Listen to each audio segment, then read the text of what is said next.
Assalamualaikum warahmatullahi wabarakatuh. Perkenalkan, nama saya Ahmad Zaki Gufron, NIM 220. Di sini saya akan menjelaskan mengenai akuntansi pertanggungjawaban, di mana di dalam akuntansi pertanggungjawaban ini terdapat dua pengertian dari para ahli. Yang pertama yaitu menurut Hansen dan Mowen. Akuntansi pertanggungjawaban adalah sebuah sistem yang disusun untuk mengukur hasil setiap pusat pertanggungjawaban dan membandingkan hasil-hasil tersebut dengan hasil yang diharapkan atau dianggarkan. Kemudian yang kedua, menurut Mulyadi. Menurut Mulyadi, akuntansi pertanggungjawaban adalah suatu sistem yang disusun sedemikian rupa sehingga pengumpulan dan pelaporan biaya dan pendapatan sesuai dengan pusat pertanggungjawaban dalam organisasi, dengan tujuan agar dapat ditunjuk orang atau kelompok orang yang bertanggung jawab atas pentimpangan biaya dan pendapatan yang dianggarkan. Selanjutnya, dalam akuntansi pertanggungjawaban terdapat dua komponen, yaitu sentralisasi dan desentralisasi. Sentralisasi sendiri merupakan perusahaan dengan segala keputusan perencanaan dan operasinya digariskan oleh manajemen puncak. Jadi, manajemen puncak yang mempunyai perspektif yang cukup luas untuk mempertimbangkan kebutuhan semua segmen perusahaan. Contoh dari sentralisasi tersendiri adalah perusahaan makanan cepat saji, jasa ukir, lembaga keuangan, atau industri pertambangan. Kemudian desentralisasi. Desentralisasi adalah delegasi otoritas atau wewenang pengambilan keputusan kepada jajaran manajemen yang lebih rendah di dalam sebuah organisasi. Intinya, desentralisasi itu memindahkan titik pengambilan keputusan kepada manajer yang lebih rendah atau kebalikan dari sentralisasi itu sendiri. Contoh dari desentralisasi adalah manajer divisi hanya memegang otoritas untuk menjadwalkan produksi dan mengendalikan biaya bahan baku, tenaga kerja, dan overhead pabrik. Ini pertanggungjawaban. Yang pertama, pusat biaya. Manajer dianggap bertanggung jawab atas biaya yang dikeluarkan oleh unit organisasinya. Dalam pusat biaya tersedia dua metode untuk memberikan umpan balik, yaitu metode biaya standar dan anggaran fleksibel. Yang kedua, pusat laba. Manajer mengemban tugas, tanggung jawab, dan otoritas atas pengambilan keputusan-keputusan yang menyangkut pendapatan dan biaya. Akuntansi pertanggungjawaban biasanya dalam bentuk laporan laba rugi. Yang ketiga, pusat investasi. Manajer mengemban tanggung jawab untuk mendukung laba yang konsisten dengan besarnya aset yang ditambahkan dengan segmen yang dikelola. Indikatornya adalah return on investment dan residual income. Residual income adalah kelebihan laba operasi di atas jumlah minimal yang dikehendaki. Harga transfer menurut Surumi dan Gunandi 1997 dalam suatu grup perusahaan, transfer pricing merupakan harga yang diperhitungkan untuk pengendalian manajemen atas transfer barang dan jasa dalam suatu grup perusahaan. Harga transfer adalah harga jual khusus yang dipakai dalam pertukaran antar divisional untuk mencatat pendapatan divisi penjualan dan biaya divisi pembelian. Tujuan penentuan harga transfer adalah untuk mentransmisikan data keuangan di antara departemen-departemen atau divisi-divisi perusahaan pada saat mereka saling menggunakan barang atau jasa satu sama lain. Peran manajemen dalam penentuan harga transfer ini adalah untuk menghindari friksi yang tidak diperlukan dan pemanfaatan dapat dilakukan secara optimal sesuai kapasitas divisi penjualan untuk memaksimalkan profit atau laba. Assalamualaikum warahmatullahi wabarakatuh. Perkenalkan, nama saya Muhammad Rizky Akbari, NIM 2018-175. Selanjutnya, saya akan menjelaskan penentuan harga transfer. Ada 5 macam. Yang pertama, market based transfer price, yaitu harga transfer dasar pasar adalah harga pasar luar produk. Sedangkan harga pasar itu sendiri merupakan harga paling ideal. Jika menggunakan harga pasar, memerlukan sistem informasi yang lebih handal. Yang kedua, cost-based transfer price. Kebijakan penentuan harga transfer merupakan kebijakan sehat karena tidak adanya upaya mengukur pendapatan pendapatan dan laba atau profit. Yang ketiga, standar variable cost. Kebijakan ini sangat mungkin dilakukan karena produk yang ditransfer unik dan jarang dipasarkan. Yang keempat, standar full cost. Biaya penuh standar adalah penentuan harga transfer biaya tetap harus diperhitungkan sehingga divisi penjualan dapat memperoleh keuntungan atau laba. Yang kelima, negotiated transfer price.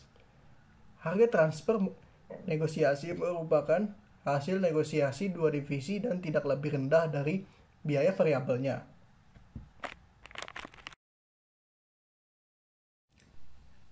Yang selanjutnya, saya akan menjelaskan pengukuran kinerja pusat investasi dengan menggunakan laporan laba rugi variabel dan absorpsi.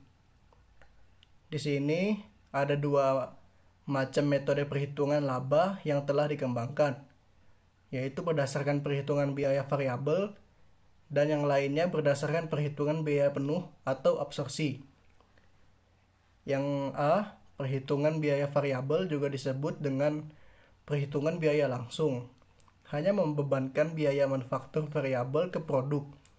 Biaya-biaya yang meliputi bahan baku langsung, tenaga kerja langsung, dan overhead variabel. Yang kedua, yaitu perhitungan biaya absorpsi membebankan semua biaya manufaktur kepada produk. Bahan baku langsung, tenaga kerja langsung, overhead variabel, dan overhead adalah biaya-biaya yang tetap sebagai biaya produk, bukan biaya periode. Dan overhead tetap biaya yang dapat diinvestasikan.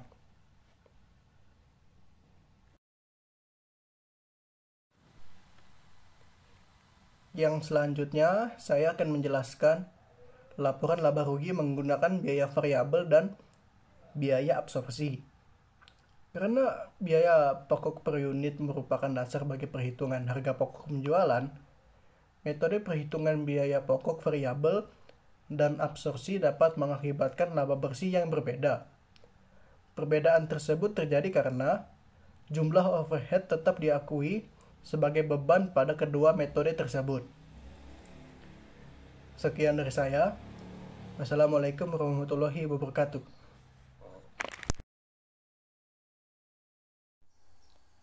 Pengukuran kinerja manajer. A. Gambaran umum mengenai manajer. Manajer mempunyai tanggung jawab yang cukup besar, yaitu mengarahkan, memimpin, mengkoordinir, serta melakukan pengembangan atas divisi yang dipimpin untuk visi misi perusahaan.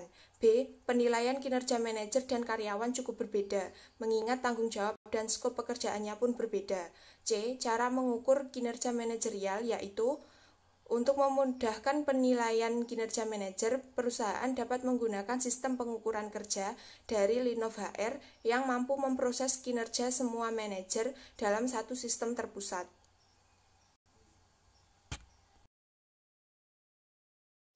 D. Alasan utama yang membedakan bahwa kinerja divisi tidak sama dengan kinerja manajer adalah bahwa kinerja divisi biasanya berkaitan dengan faktor-faktor yang berada di luar kendali manajer. Jadi, perlu untuk mengkaitkan kompensasi manajerial dengan faktor-faktor yang berada dalam kendali manajer.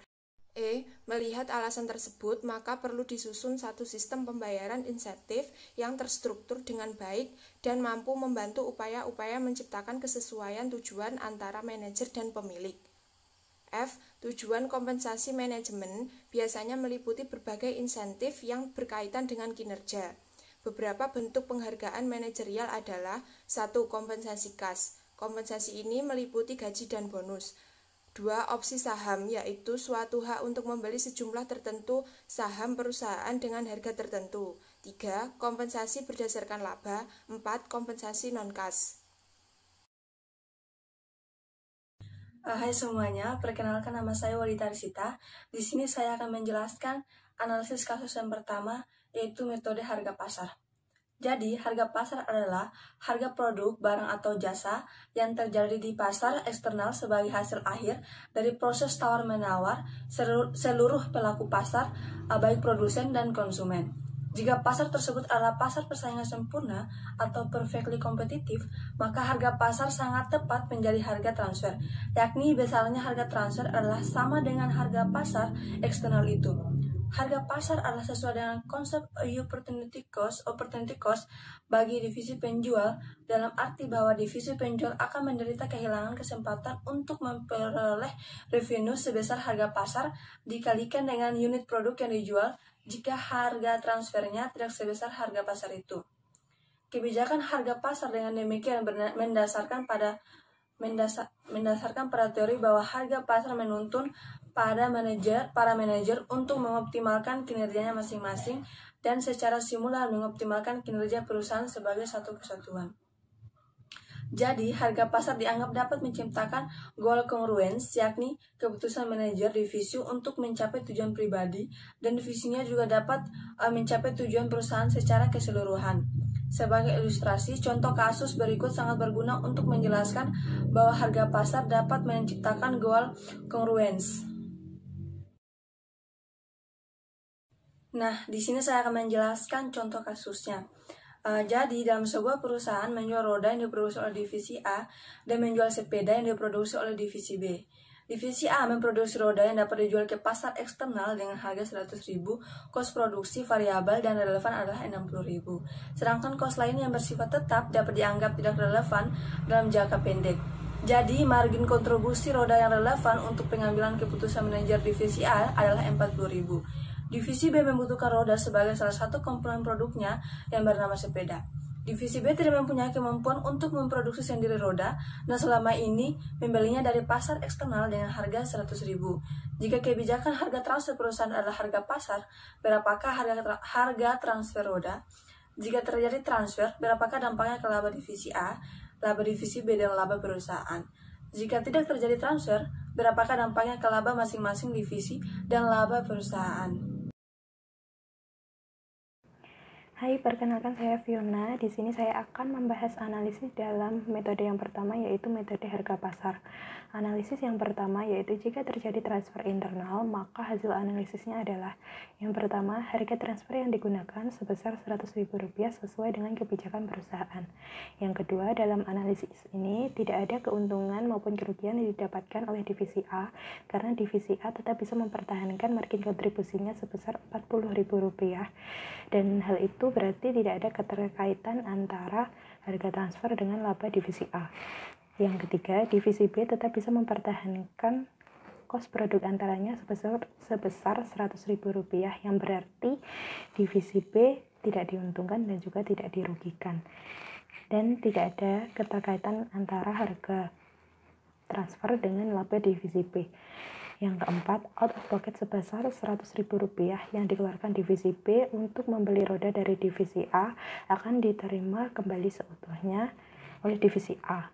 Berarti perusahaan juga tidak diuntungkan dan juga tidak dirugikan, karena secara neto margin kontribusi divisi A secara keseluruhan masih menjadi bagian dari margin kontribusi perusahaan.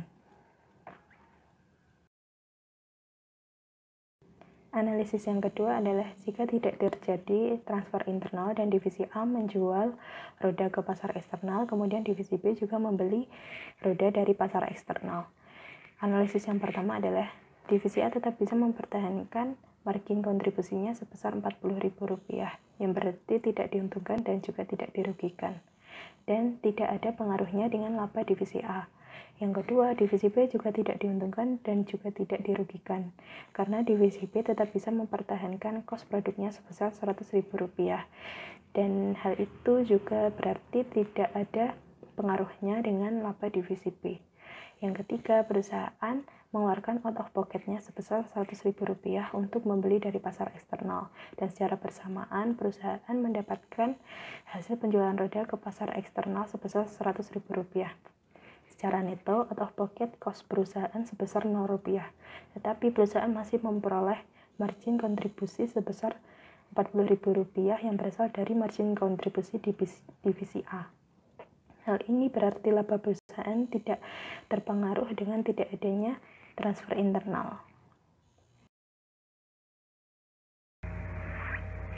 Assalamualaikum warahmatullahi wabarakatuh. Nama saya Amelia Lucy Felicia, NIM 2018-205. Di sini saya akan menjelaskan tentang analisis kasus.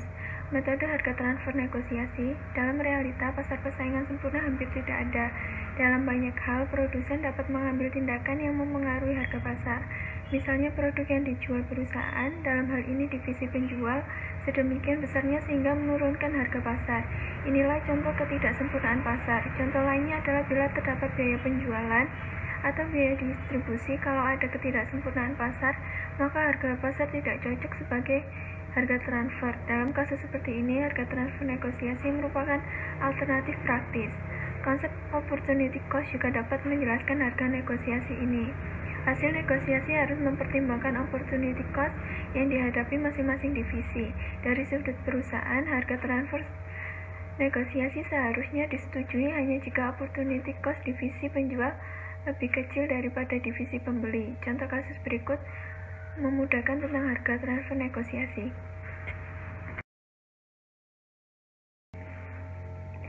Contoh kasus, sebuah perusahaan menjual roda yang diproduksi oleh divisi A dan menjual sepeda yang diproduksi oleh divisi B. Divisi A memproduksi roda yang dapat dijual ke pasar eksternal dengan harga 100.000. Kos distribusi relevan yaitu pengangkutan ke gudang pembeli adalah 20.000. Kos distribusi ini bersifat dapat dihindarkan jika divisi A menjual ke divisi B. Divisi B membutuhkan roda sebagai salah satu komponen produknya yang bernama sepeda. Divisi B tidak mempunyai kemampuan untuk memproduksi sendiri roda dan selama ini membelinya dari pasar eksternal dengan harga 100.000 tanpa kos pengangkutan, sebab kos ini ditanggung oleh penjual. Jika kebijakan harga transfer perusahaan adalah harga transfer negosiasian dan semua informasi di atas diketahui oleh masing-masing divisi, maka berapakah harga transfer roda? Jika terjadi transfer, berapakah dampaknya ke laba divisi A, laba divisi B, dan laba perusahaan? Jika tidak terjadi transfer, berapakah dampaknya ke laba masing-masing divisi dan laba perusahaan? Assalamualaikum warahmatullahi wabarakatuh. Saya Zain Ahmad Priadin, NIM 191. Di sini saya akan melanjutkan mengenai pembahasan dari kasus yang sebelumnya teman saya gambarkan mengenai metode harga transfer negosiasi. Jadi berdasarkan kasus tersebut, diketahui manajer divisi B mungkin mengajukan permintaan harga sebesar 80.000. Sebab ia mengetahui bahwa jumlah neto yang diterima oleh manajer divisi A adalah harga pasar yaitu 100.000 dikurangi kos kontribusi sebesar 20.000. Sedangkan manajer divisi A mungkin akan menolak permintaan harga 80.000 sebab meskipun jumlah neto yang ia terima dari penjualan ke pasar eksternal adalah sebesar itu, tetapi ia menyadari bahwa penghematan sebesar 20.000 hanya dinikmati oleh manajer divisi A. Jika manajer divisi A mempunyai daya tawar atau bargaining power yang lebih kuat daripada manajer divisi B, maka kira-kira harga transfer jatuh pada angka di atas 90.000. Misalnya, negosiasi terakhir dengan harga sebesar 95.000. Kalau benar harga transfer jatuh pada angka tersebut, maka angka itulah yang dimaksud dengan harga transfer negosiasian.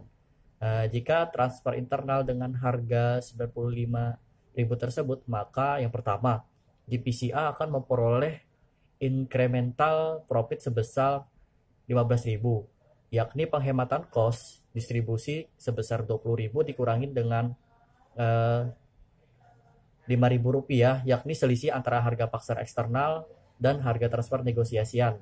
Jadi harga transfer memengaruhi laba divisi A.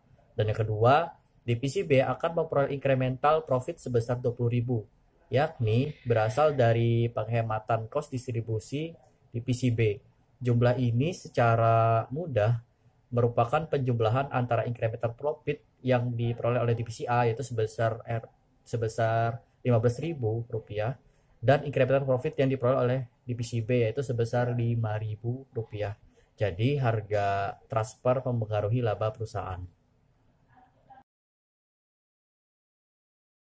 Selanjutnya, saya masih melanjutkan pembahasan yang mengenai kasus sebelumnya. yaitu analisis yang kedua. Analisis kedua ini jika tidak terjadi transfer internal atau masing-masing divisi menjual roda dan membelinya dari pasar eksternal. Maka yang terjadi adalah yang pertama, divisi A akan kehilangan kesempatan untuk memperoleh incremental profit mereka sebesar 15.000. Lalu yang kedua, divisi B akan kehilangan kesempatan mereka untuk memperoleh incremental profit sebesar 5.000. Dan yang ketiga, perusahaan akan kehilangan kesempatan untuk memperoleh incremental profit sebesar 20.000. Hal itu dikarenakan perusahaan akan kehilangan kesempatan untuk memperoleh laba tambahan, yaitu sebesar 20.000 tersebut seandainya dua divisi tidak melakukan transfer internal. Maka pihak top manajemen akan memaksa kedua divisi di atas, yaitu divisi A dan divisi B, untuk melakukan transfer internal. Hal itu ditujukan agar perusahaan dapat memperoleh laba tambahan. Terima kasih. Assalamualaikum warahmatullahi wabarakatuh.